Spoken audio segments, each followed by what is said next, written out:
It's a great honor to be amongst a community of Chazanim and intellectuals, academicians, and people who are committed to the preservation of our art. Many years ago, almost 40 years ago, almost 40 years ago, I had the opportunity to start the really career in Chazanut that really came from a desperation of figuring out how to make a living, and I was really not able to work any regular job. I didn't have really the emotional capacity as a young man to work any regular job, and my father said, why don't you be a Hazzan? You know how to daven. So I got myself one job out in Long Island, in Bay Shore, Long Island. And then I achieved another position in Malvern, Long Island in 1986. It was at that synagogue, and now in preparation of this lecture, I realized that was the beginning of it all. I met an Englishman, Martin Cohen, I think his name was, Martin something, a Hazzan in that community. It's very difficult because I lost my voice yesterday.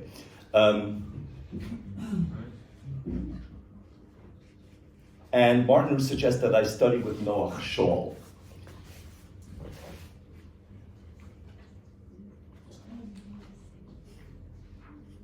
And at the same time, the same year, in that synagogue, I met Professor R.B. Orenstein, who was a member of that congregation, who was a leading expert on Ravel, and he introduced me to Queens College, and he said, come study music at our university. So I met both Noah Schall, who's taught privately, and he also taught at Yeshiva University, and I went to Queens College where I met, and I'm going to tell you a little bit later about the chromatic theory of Henry Burnett, and who had a tremendous influence on me. And in preparation of this lecture today, 40 years later, almost 37 and a half years, I'm going to take both the chromatic theory of Henry Burnett and apply it to Chazanut, traditional, old-fashioned Eastern European Chazanut. And you'll correct me on some of the details of how to say some of these things like Ahava Rabba or Fragish, whatever, Fragnish. So there began my journey of Chazanut, where I also was in competition within my own self and soul to enjoy singing German lieder in college, where I sang 50 songs in German, the Schubert's Die Winterreise and Dichterliebe, and in French, Don Quixote, all kinds of classical repertoire, and then becoming a professional opera singer, singing roles like Figaro, Don Giovanni, and Leporello, and singing roles like even Don Carlos with score and many other operatic roles, and singing professional opera chorus even until today. Posa or Filippo? Mozart Figaro. Oh. Yeah, I produced actually the Mozart Figaro with 3 casts. So, when I arrived in Florida 13 years ago, I was relegated to become an entertainer, and I sang in senior homes for many years, and then I also learned many songs, repertoire, classics like Granada and all that kind of repertoire. A lot of Broadway songs and oldies, American oldies, and I did a whole show of Frank Sinatra. There was a one-night only packed crowd in Florida. So that all in competition with my love of Chazanut and Nusach. So now I've maybe come back to myself. Then I moved to Israel 3 years ago, and when my father was ill and was going to pass away, my mother said, David, it's time for you to move to Eretz Yisrael. You're a direct descendant of King David. Go to Israel. God wants you to move to Israel. Go be with the Chazanim. So before I made Aliyah, I got connected to a WhatsApp group of Chazanim in Israel, and I connected with some important figures there as well and became very close friends even before my Aliyah.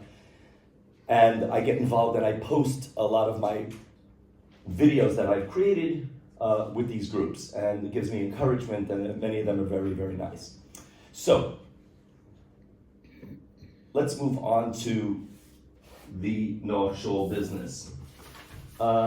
Through my work, I've created several resources. Number one of the fellows that I met on that WhatsApp group, Nathaniel Newman, who is also a student of Raymond Goldstein, and he writes arrangements, became a very close friend, an Englishman at Core, and Nathaniel gave me the rights to Chazanut.org, and I've developed it, and Paul was very kind to say that There's a lot of resources on there. I have not updated that with hundreds. I can't flip back and forth so easily. You'll look up these websites later. Sorry about that. Yeah. And I need to update all these videos that I've been creating. In the Corona, I created these study videos. I wanted to do something creative, and I put the music notation with the music on the stage. So,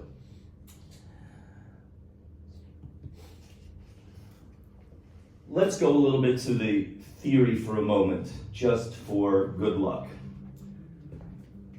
Henry Burnett's theory, I'm just improvising here a little bit because the lack of the ability to go to the websites.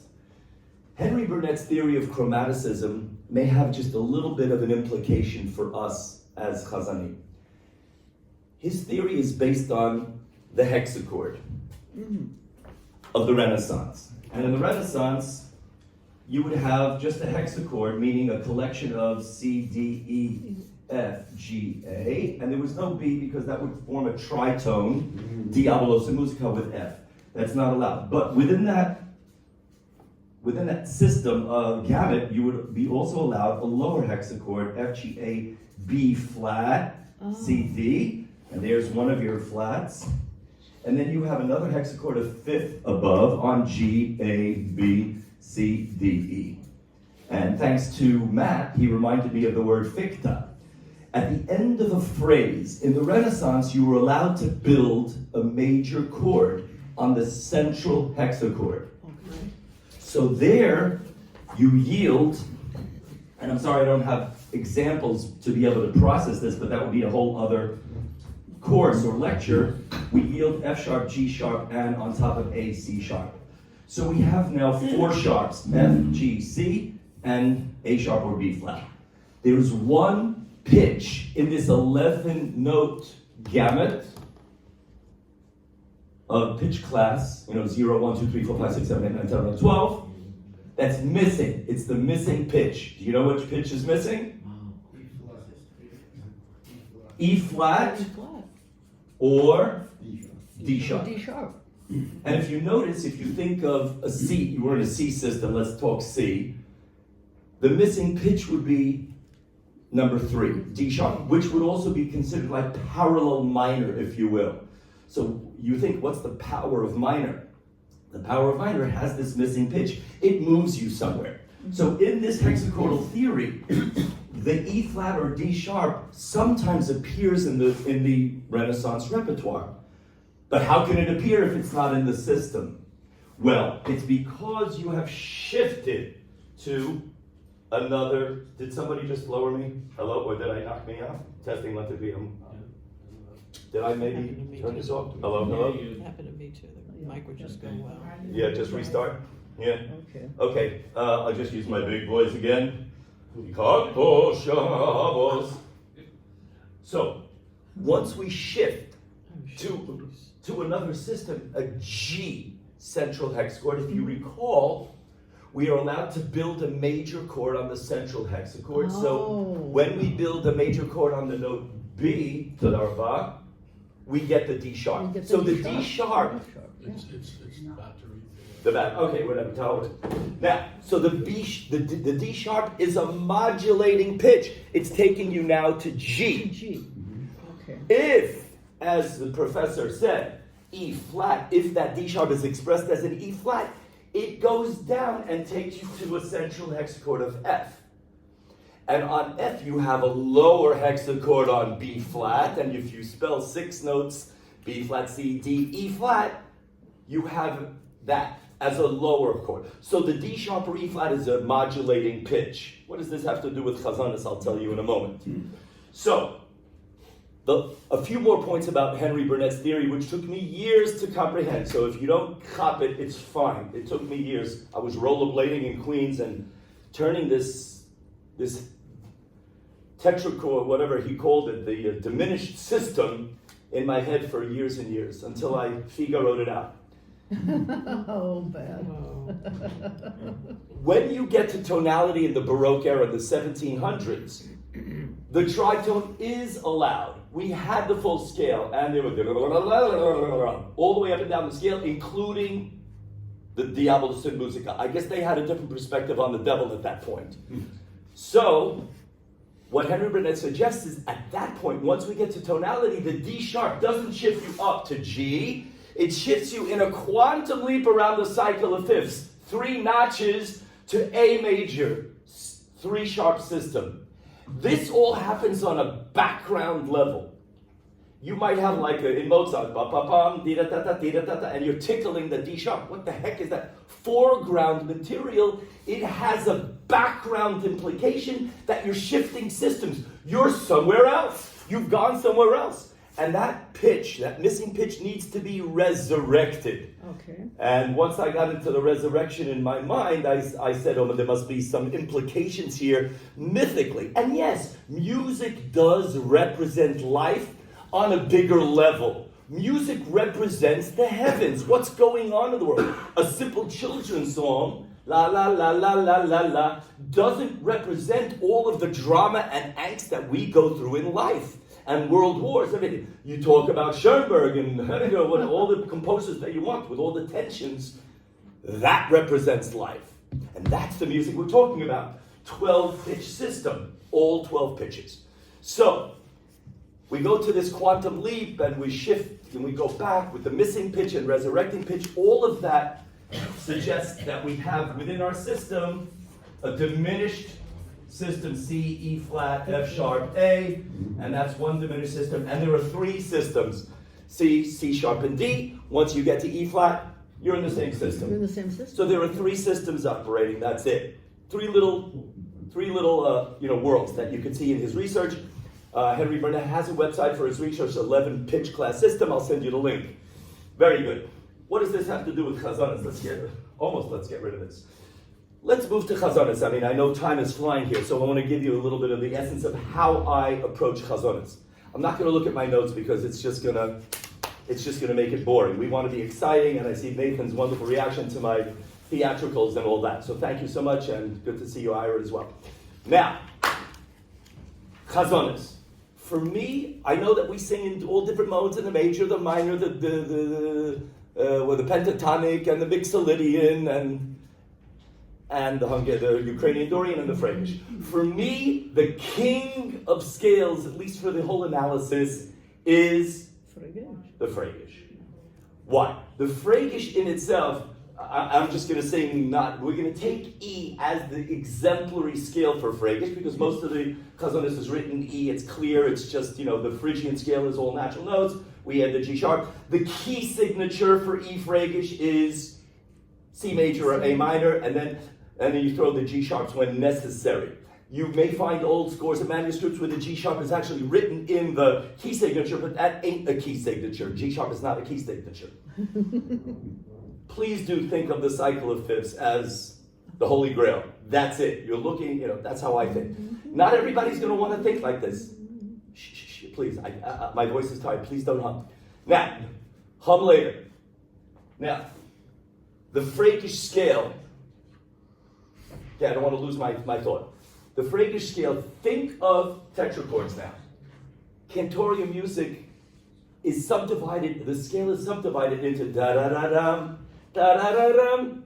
Let's do it a little bit more clearly. Da-da-dee-dum, ba-da-dee-da-da-da-da-dee-da-dum. Everybody sing ya-da-da-dee-da-dum.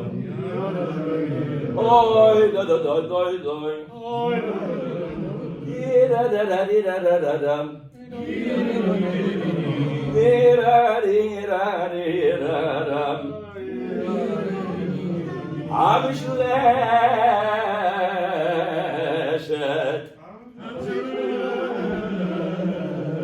התורה הכסובה על ידי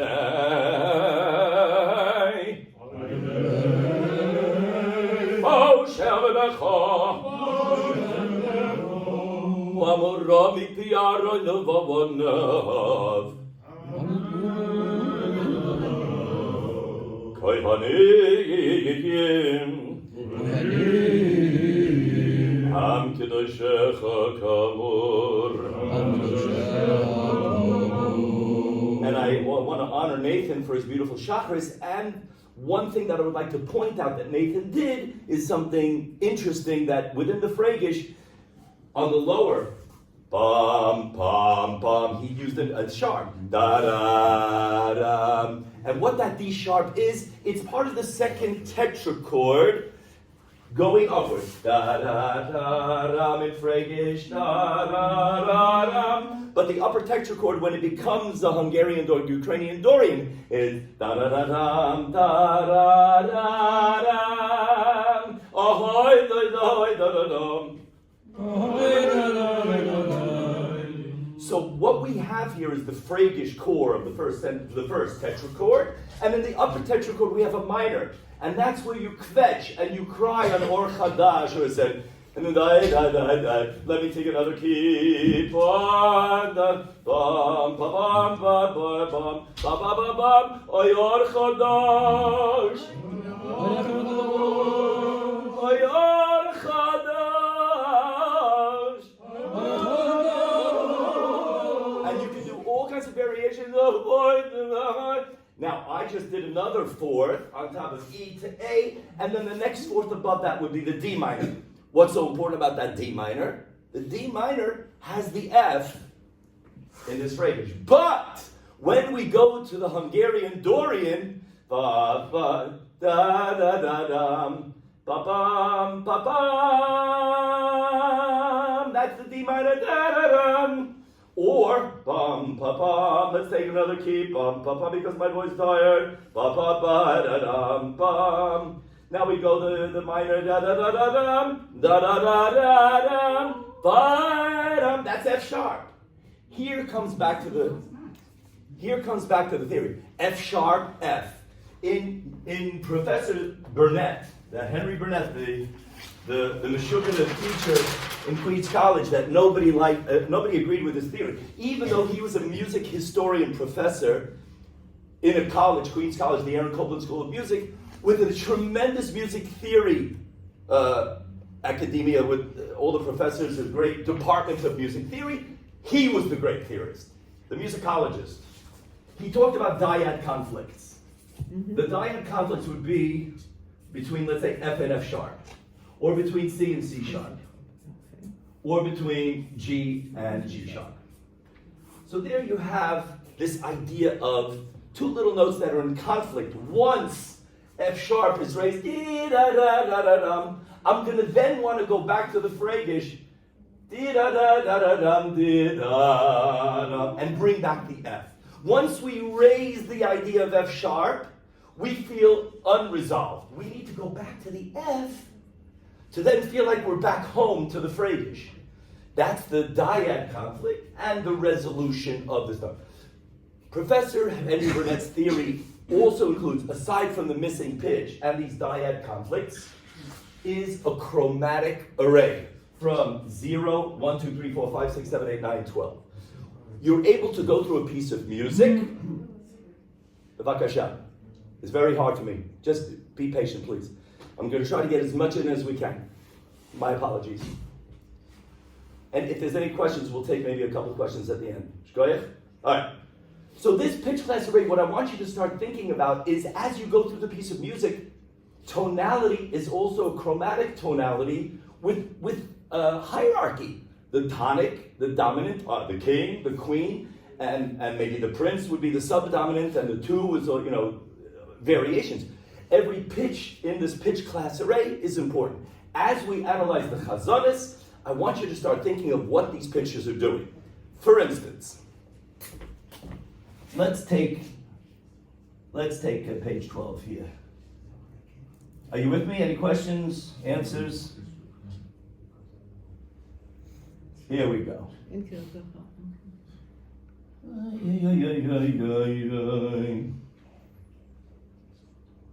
Okay, why don't we take this? In the beginning of Shachris, we're in minor until V'chula Mekablim. Usually, we switch from minor to Fragish through the major on Kulam Ahuvim. Yes? Kulam Ahuvim. Okay? So, and then we go to Frege. We're still now in minor. Let's talk about one of the conflicts that you're going to look at. You're going to put on this little analysis brain when you look at a piece of music to give you an understanding and structure and way in, entering into chazonis. We're in minor.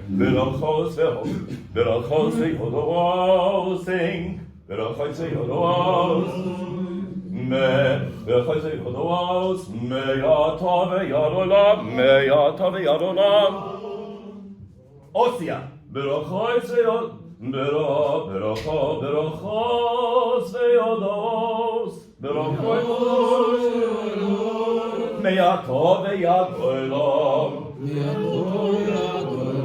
Let's sing the other line. Baruch Atah Hashem. Baruch Hashem. Now, in minor, we're going to the 4 major. Ken melech gadol batishbachos. You.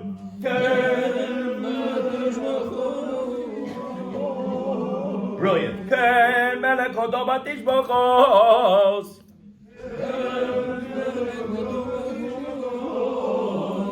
Schall always said, honor those quarter notes. When you see chos, hold it a nice long quarter. Chos.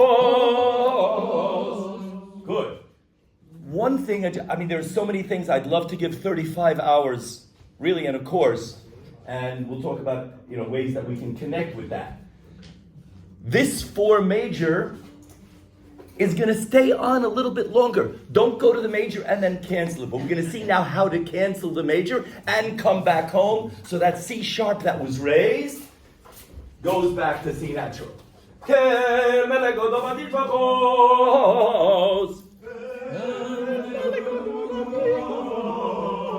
stays in the major.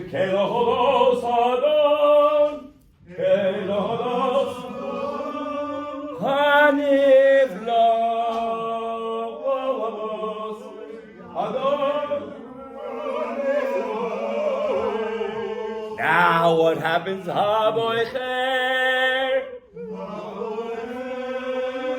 So another pitch is introduced here. The D sharp and the D natural. So you have 2 conflicts here. C sharp and C natural. D sharp and D natural. Where are we? Where are we? Let's try.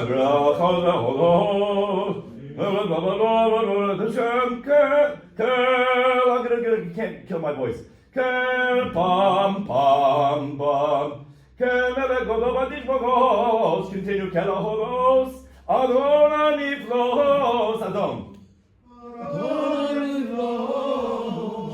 Now we're going to cancel that note, the sharp.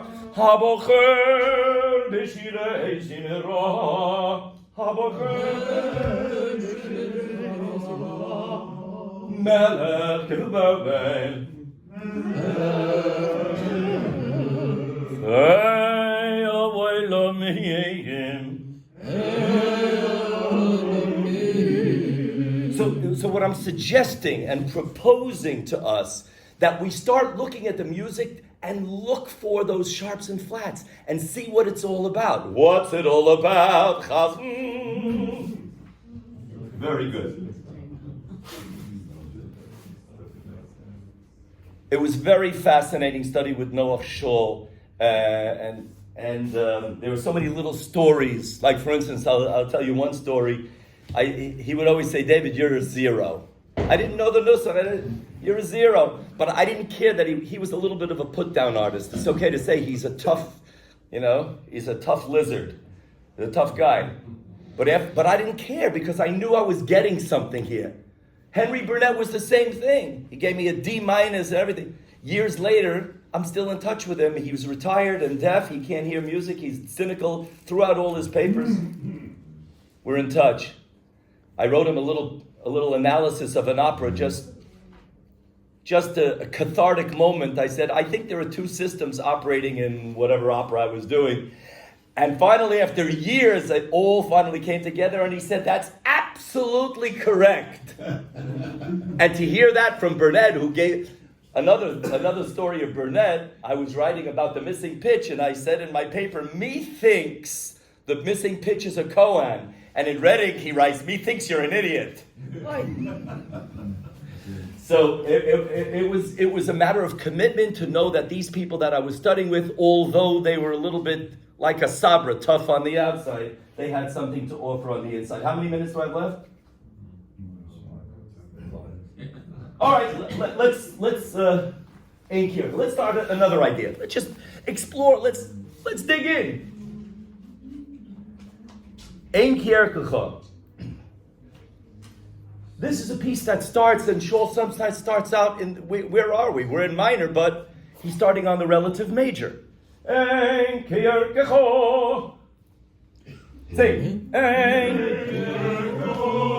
Vein zulasecho. Vein zulasecho. Am efes viltecho. Efes viltecho. Umi doim melach. So he's opening in major, but we might go somewhere else. Ein Kierkegaard Hashem Elokeinu ba'olam hazeh.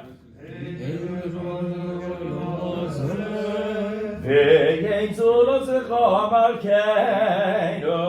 V'yein zulasecha malkeinu. V'chayei ha'elahu ha'mabo.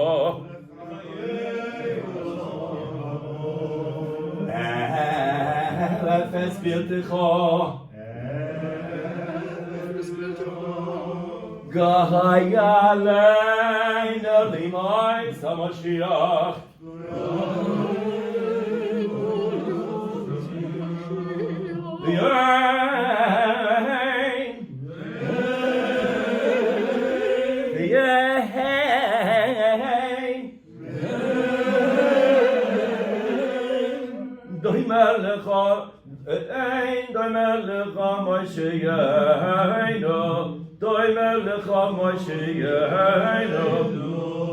Well, we'll work on that. Thank you, Rabbi. So, I would need to take a little time to analyze this because it just goes somewhere crazy. We started we could see at the end, from the end, the piece that we're in E minor, but he starts in G major. So this is just another compositional approach. One thing that I did want to mention, not knowing how many moments I have left, is that sometimes you ask a question. You leave it open. Basically we end in E minor, but we're starting in G major. Mm-hmm. But what is this little thing on A? Built on the fourth scale degree. On A. So, it's just a matter of, let's ask those questions. Let's take another in Kierkegaard. Ein Kierkegaard Hashem Elokeinu.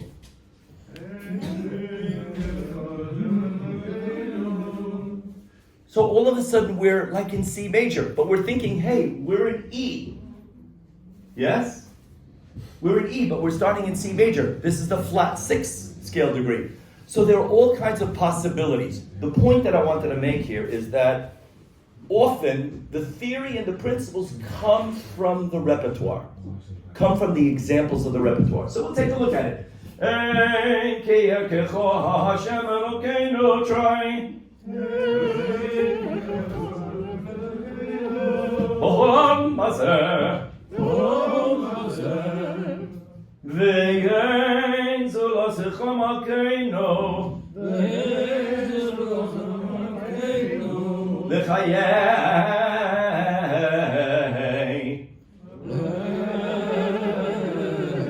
And I'm noticing an F natural and an F sharp coming later. Olam hazeh, olam habo, olam habo. Efes viltecha. Take the high road. Go aleinu. Go aleinu. Imot hamashiach. Another F naturally. Ein doi melecha mashiach. Whatever.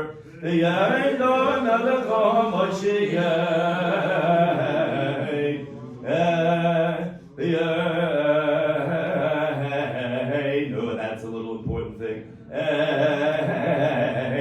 let's get that shot. Good, very good.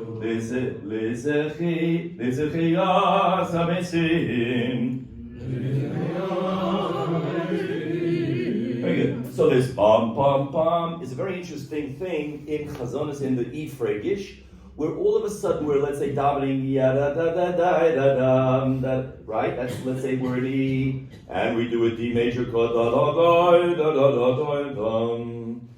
That D major scale, that little, fifth section of da da da da da da da, has very interesting notes in it. You have D, E, F sharp, G natural. The Fragish has a G sharp. Ba, ba, ba, ba, ba, ba, ba, ba. All of a sudden you're creating this dyad conflict between G and G sharp, and the F natural of the Fragish is also cancelled. So da da da da da da da bum. Bye bye da da da da. So when teaching improvisation, and I know that the Hungarian community is also looking for somebody to teach nusach improvisation to the young Chazanim, you have the tool of, hey, sometimes I'll go to the flat 7 major and I'll throw it in, right? Let's say, give you a piece. Tilois lekeler. Tiki lois lekeler baruch barach. Mai shuvni drachan shira. Estive chorabo. You can adapt it anywhere. You just have it in your mind. Hey, I'm going to throw that in. Noach Schall also mentioned when you're in the high holidays and you're singing, right, in major, right? You can also waste time and throw in the volachol. The volachol, as far as I know, is like Misha Berach mode. Misha Berach Avotenu, which is the Hungarian Dorian, Ukrainian Dorian. Misha Berach Avotenu Avam Saveya.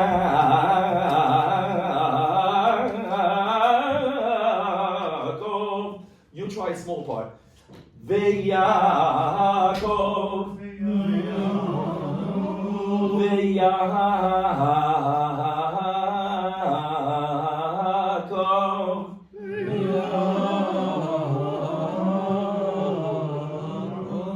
and you can fly out of it, whatever, Yaakov, and you could have a student just do it until they really become flexible with it. How do you teach a kvetch to a student? On the side, as an aside. How do you teach a kvetch? Schall said, it's like a cough. Oh, vay, vay, vay. Oh, what a chadash. It's like a cough. Oh, vay, vay, vay, vay, vay, vay, vay, vay. Schall would say there's no chazonis without chasidus. You can't be a cantor without being a baal tefillah. Correct. So there's so much, it's such a rich repertoire. So, after years and years of being with Noach Schall, and thank you for listening to this whole mishigas of 5 minutes. of theory. Great, we're coming to the end. And obviously, I was just in a whirlwind of trying to just reach out and try to give you a sample. Thank you for singing along. So I went to Noach Schall and I saw papers and pages inside in his basement apartment where we could see pictures of rabbis and chassidim and chazonim and a few orangutans. He was a crazy guy. Cigars. And the cigars, everything, all the music I took home stunk from cigar smell. So I found the page of a Chula Makablim and said, I want that page. Could I please take a copy of that piece of paper? I said, can I please take a copy of that page home? He said, it's $50. I said, okay, I'll give you $50. That's a lot of money for a guy with a $20,000 a year cantorial job. Are you with me, guys? Yes. Hello, testing, 1, 2, 3. Benny, DAT. So I gave him $50. He put the page in the copy machine, and he gave me a copy for $50. That happened 30 times. I spent $1,500 on my music. Finally, it dawned on me, Nafal Asimon, let me get a few other cantors to help me pay for these pages. So I published his last works for Shabbos, which he put together over years for his cantors that are training. So it's a non-repeat. There's no repeating in this book. And I published his book. I'm still trying to raise another couple $1,000 that came out of my pocket. So in case anybody wants to buy a copy of the book, a PDF for now, you can come to me and buy a copy of the book with the playlist. And the book is $50. If you want to contribute to the book anything more, I'll put you on the website, chazanut.org. And I'm happy to also share my materials with you. It's an honor to be able to post these ideas, and you'll see when you send me an email or maybe we'll post it to the website, some of my music notation series with chazonos, with the music notes going across the stage. Unfortunately, we can't do that here, but I've created playlists of Yisrael Alter, as Benny knows. I've recorded almost 50 sections of the Yisrael Alter Shabbos book with my own harmonization. My harmonization consists of classical music and some jazz chords. You remember Stevie Wonder was on a cruise ship, and the guy comes over to him and says, can you play jazz chord? So he plays him an F9. No, jazz chord. He plays him an E augmented sharp 11, minus 9. No, I just called to say I love you. So I throw in jazz, but very gingerly. For the most part, my arranging uses classical harmonies, a little bit of jazz chords, not too much. Once in a while, a major seventh to give it a modern flavor. And that's it. You'll see some of my arrangements there. I do notation if anybody needs, if anybody would like to do a playlist of female singers singing repertoire, I will teach you how to create these videos. I use Final Cut Pro. I take screenshots of the music. Either I write it and I put it in Finale and I screenshot it myself, or I take manuscripts and I'll put it together with the audio so people could watch and listen and learn. It's a way of preserving the music. It's a way for me to learn the music also. I become knowledgeable. I can go back and listen to it. In any case, it's a great honor to be with all of you today and to be part of this wonderful organization and the challenge and the opportunity to really put this new lecture together and hopefully maybe a dissertation for myself, integrating the chromatic theory of Henry Burnett with chazonis as a way of looking at music and apprehending it. We need to go through more of the scales and see the examples. Once again, the knowledge comes from the examples of the repertoire. Look at the repertoire, and then see where the principles come from that. All you need to know is how to come back home. And once you leave the nusach and you improvise a little too far, you need to come back. Anyway, once again, it's a great honor to be with all of you, and I look forward to many years together. Yes.